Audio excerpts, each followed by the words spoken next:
North Korea has reacted defiantly to the U.S.-led United Nations Security Council resolution over its recent nuclear test. Pyongyang also focused its frustration on repeated large-scale, semi-annual U.S.-South Korean military drills, warning that Washington's so-called aggressive behavior could ignite conflict. The US lit the fuse for a nuclear war, and the Revolutionary Armed Forces of the DPRK will exercise the right to a preemptive nuclear attack to destroy the strongholds of the aggressors, defending the supreme interests of our nation. The Supreme Command of the Korean People's Army declares that it will totally cease the Korean Armistice Agreement from March 11th, when the US nuclear war rehearsals go into full swing.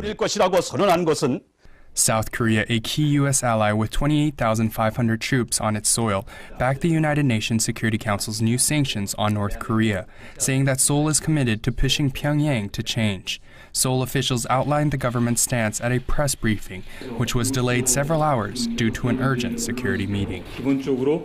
Our position is that we welcome and support the UN Security Council's Resolution 2094, which was passed unanimously.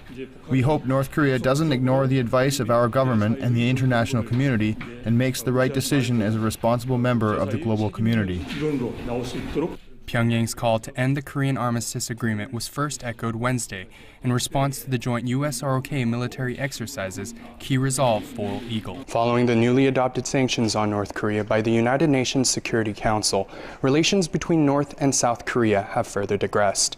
Pyongyang announced it would cut the emergency hotline with Seoul, while earlier this week vowed to nullify the 1935 ceasefire, which ended the Korean War. While South Korean domestic media are downplaying North Korea's vow to sever ties with South Korea, analysts in Seoul suggest the recent events indicate a shift in behavior by Pyongyang, and says that current warnings of severing inter-Korean ties are unprecedented.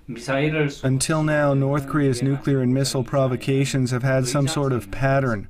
When Pyongyang launches a missile, the UN Security Council issues a presidential statement, and when they conduct a nuclear experiment, the Council drafts a resolution. But this pattern was broken when North Korea successfully launched the Unha rocket.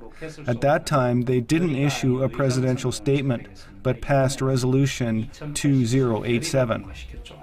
Despite the one-track diplomacy the U.S. and its allies have adopted on Pyongyang, North Korea has often argued for a permanent peace treaty to replace the armistice in the past. Joseph Kim, Press TV, Seoul.